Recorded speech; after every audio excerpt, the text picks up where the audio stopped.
And you're telling me she agreed to pay the mortgage while she was living in the house? I did not agree to pay the mortgage, What did you agree to pay? What did I agree to pay? Nothing. Yeah. You mean you thought he was just going to leave the house, let you stay there for free? She spit on me, did all kind of stuff, and then called the police and act like I'm doing stuff to her. I filed a report so they would know. All right, folks, buckle in, because today's case is a roller coaster of failed love, broken promises, and a $500,000 house hanging in the balance. On one side, we've got Bobby Bell, the homeowner, claiming his ex, Tamisha, agreed to pay the mortgage while living in his house. On the other side, Tamisha says, absolutely not. No lease, no written agreement, no payment obligation. Just a house that's been through bankruptcy, modification, forbearance, you name it, this property has seen it. The stakes? Nearly $35,000 in back payments and a house now upside down in value. And just when you think it's only about money, accusations of abuse, restraining orders, and vindictiveness come flooding in. Trust me, this case has everything: romance gone wrong, financial disaster, and a judge who has absolutely no patience for the drama. Let's get into it. What did I do with Bobby Bell and Tamisha Bell? I'm here. Here. What'd you guys do now? You told me you listened to and understood the rights, right? I do. And how much do you think is owed, Mr. Bell? Here we go. Bobby drops the first bombshell, $35,000 owed in mortgage and utilities. But notice how Tamisha immediately denies she ever agreed to take on that debt. This is where things get tricky. Without a lease, contract, or even text messages, it all boils down to he said, she said. In court, verbal agreements can matter, but proving them? That's another story. And $35,000 is no small number. It's the kind of financial claim that can make or break someone's future. So here's a question for you. Do you think Tamisha should be responsible for paying, or is Bobby just trying to shift the burden of a sinking ship? Now I got a new statement from Citizens last week. They said the mortgage is $35,028.90. Plus I got a shutoff from DTE for $2,556.51, which that total is $37,585.41. How much were you renting this house to her for, sir? Excuse me? I didn't hear your question. How much were you renting the house for? $3,200? I was nothing. She's just supposed to be assuming the mortgage, taking care of the mortgage, and making sure she paid the mortgage every month while she was there. I was making no money, no profit off of it, or nothing like that. Were you two be in a relationship? We used to live. Slow down. Were you two in a relationship? Yes, sir. Yes. And who's in the house is in your name, right, sir? Yes, sir. And somehow And I am on a deed. She is not. You were what? She is not on the deed. She says she's on the deed, but she is not. I am on the deed. And either way, that doesn't still make any payments, being paid. You haven't paid the mortgage, ma'am, for 10 months? This part is crucial. Tamisha explains the financial roller coaster the house went through: bankruptcy, modifications, forbearance. What she's really saying is, look, this house was doomed from the start. From her perspective, Bobby can't blame her for a house already circling the financial drain. But the judge isn't buying excuses, he wants clarity. Here's the legal kicker: even if the house was in financial distress, if Tamisha agreed verbally to take on those payments, the obligation could still exist. Do you think she's genuinely a victim of bad timing, or is she conveniently rewriting history to avoid responsibility? Oh. So let me explain. If I can explain, please. So the house was in bankruptcy, and then the house went from bankruptcy. It was in bankruptcy for almost 2 years, and then it went from bankruptcy to a modification. From a modification to a forbearance. Once again, when it was about to come out of forbearance, then we found the buyer for the house.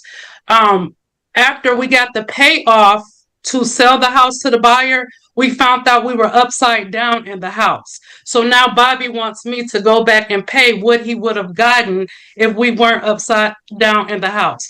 We never had an agreement to pay, never had a lease or anything. Yes, I've been in the house. neither one of us couldn't afford the house. So when the house was in bankruptcy court, and then went into the modification, while the modification was going on, we honestly thought that it was going to go into foreclosure. Hang on a second. Slow down. It's a mess. It's a mess. Yeah. Why did you leave the, wait a minute. Why did you leave the house, sir? Because we just didn't work as a couple, you know. We wasn't. I know, but you own the house and you left the house, and you're telling me she agreed to pay the mortgage while she was living in the house? She did agree to pay the mortgage, and she has agreed to leave the house for it's been almost 2 years. She's supposed Did you agree to pay the mortgage, ma'am? I did not agree to pay the mortgage, But did you agree to pay? And here's the dramatic twist. The judge basically says, wait, you thought you could live here for free? That line stops Tamisha in her tracks. The courtroom tension spikes, because this is the judge hinting that her story doesn't add up. Think about it. How many people get to live in a $500,000 home, mortgage-free, without so much as a rental payment? Not many. The judge is clearly skeptical, and rightfully so. Audience question: if you were in Tamisha's shoes, would you even try to argue that you owed nothing? Or is that an argument dead on arrival? What did I agree to pay? Nothing. Yeah. Nothing? What a great country. You mean you thought he was just going to leave the house, let you stay there for free? Absolutely not. The house was going into foreclosure. I want you to listen to my question. Stop. All right. Stop. Are you telling me, how long ago did you leave the house, Mr. Bell? It's been over a year, probably a year. All right, slow down. That's all I wanted to know. You're telling me you left the house, no agreement, and just you can live here until? No, it was a verbal agreement that she would take care of the mortgage until she was able to leave that house and find her something else. We've had sales for the house a couple of times, and she won't leave the house. Hang on a second, guys. Wait 1 second. I am the one who got the sales for the house. The judge said to wait. Can I please speak? Wait. Okay. The judge said to wait. That means you don't say anything.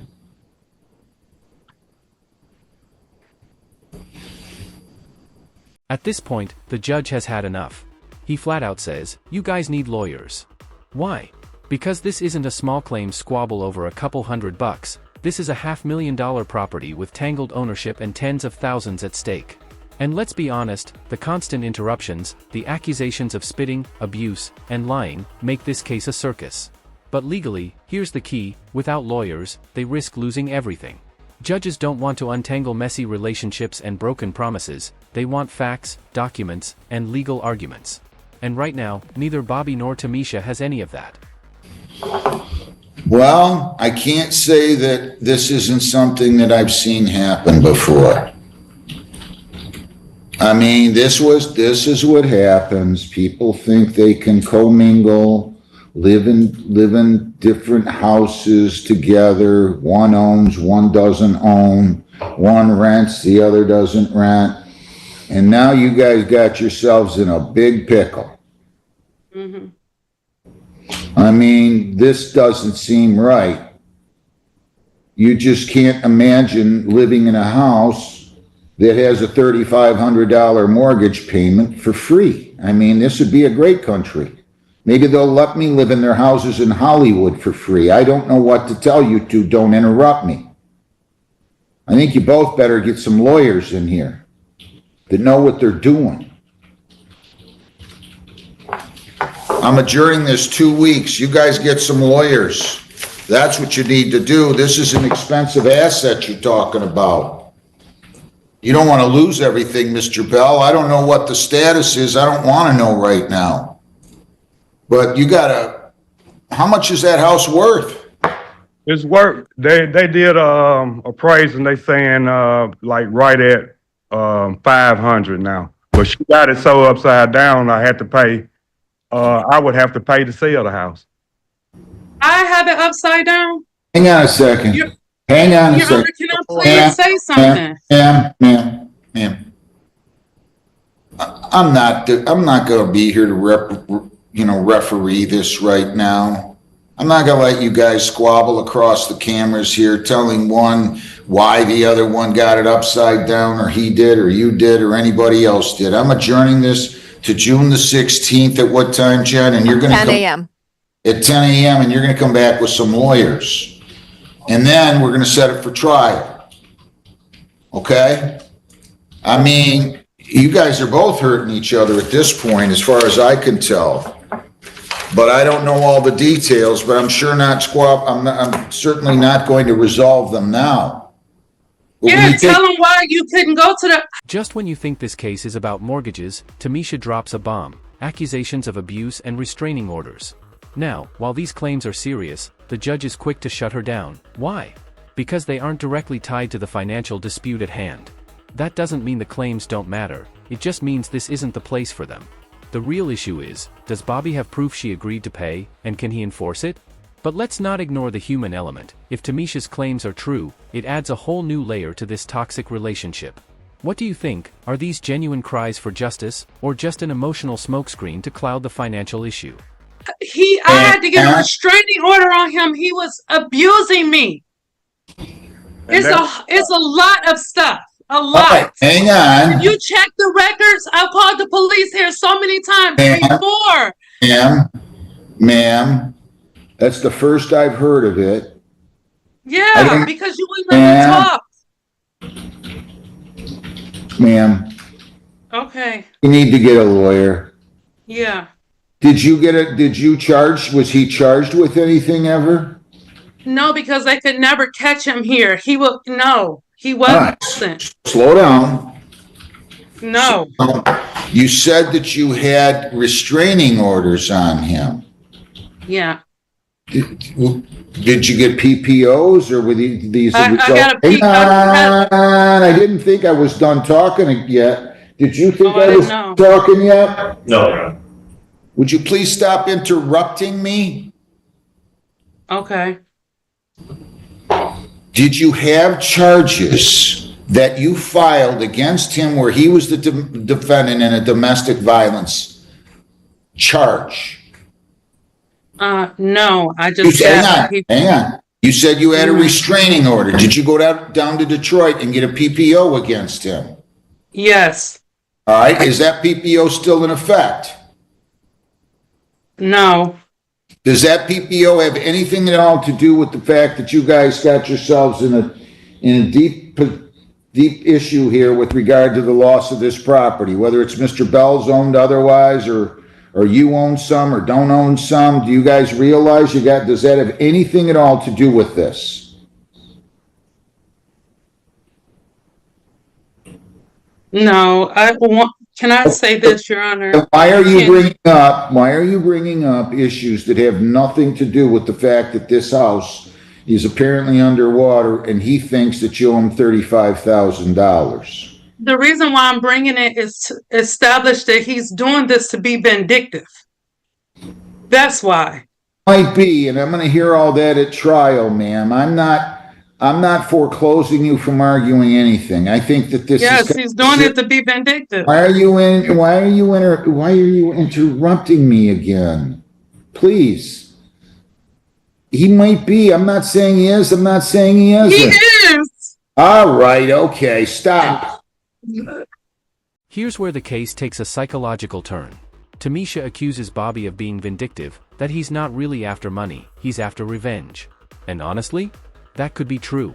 We've all seen exes drag each other to court just to settle scores. But in the eyes of the law, motive doesn't erase obligation. If she agreed to pay, even verbally, vindictive or not, she might still be on the hook. The bigger picture here? This isn't just a property dispute, it's two people using the courtroom as the battlefield for a broken relationship. And the judge? He wants no part of refereeing a breakup. I'm adjourning this to June 16th. Look at him, happy that he made me cry. I'm telling you. I'm not happy that you keep interrupting me. He is. I'm not happy that you keep interrupting me. Your Honor, I'll just leave. I don't have to slow be down. here or anything. I'll just leave. I don't want to drag this out and have this man in my life anymore. I All will right, just slow down. leave. All I'm telling you is I'm encouraging both of you to get lawyers, and maybe you can actually work together so people don't. We're not going to be able to. He's crazy. And he's sitting here pretending like he's not. And I know it may seem like that I am because I'm interrupting you, but I have been through a lot when it comes to this man in this house. I dumped my money into this house just like he did. All right, then maybe you guys should figure something out. I'm telling you what I'm suggesting. I'm telling you both you should be here in person June the 16th. I'm telling you, you should come with some lawyers, and then we'll figure out, they can figure things out. June 16th at 10. If you don't want to, I don't know what to tell you, ma'am. I'm going to hear you out. You guys come here with lawyers, we're going to set a trial date, or they can resolve it. But I think you need some representation, both of you right now. If you're in danger of losing a house worth $500,000, I don't want to know how much debt you have in it, what your mortgage is or anything else. Just come here June 16th at 10. If it's not resolved that day, I'm setting it for trial. But you're going to have to prove, sir, that she agreed to pay that. If that's what it is. You got some obstacles here, both of you. I'm just telling you both, I think you'd be much better off with a lawyer on June 16th. And then I can set it for trial. You raised your hand, ma'am. Do you have anything else? I do. I want to ask if I can just leave and not have to come back to court. I don't. Lady, it's a scam artist, Your Honor. What's that? I put all those names on the thing because she uses several names. I've been to the police, made a report, and they know who she is and how she does, because just like she doing this crime scene now, she'll do some stuff. She spit on me, did all kind of stuff, and then call the police and act like I'm doing stuff to her. Governor, he is lying. He is lying. Hey, These eviction sir, and filed a report sir, so they He's would know. lying. sir, ma'am, He's lying. ma'am. Yeah. He's lying. claiming that you owe him money, and he's asking me to evict you. So in answer to your question, if you choose to vacate this case, as far as I'm concerned, he didn't pay for a money judgment. This will be a moot point. He's not suing for a money judgment right now. So you can go consult with a lawyer. I'm not going to give you advice. I strongly think you should consult with a lawyer. I'll see everybody here The June volume went out. I 16th. can't Hang on. At 10 o'clock, and that will be in person. Okay, please? In person. And that's where things stand. Bobby and Tamisha, locked in a financial and emotional tug-of-war, with a $500,000 house at the center. The judge has adjourned the case, ordered them both to bring lawyers, and set the stage for a trial that could decide who pays, who stays, and who walks away with nothing. But make no mistake, this isn't just about money. It's about trust, broken agreements, and what happens when love, property, and pride collide in a courtroom.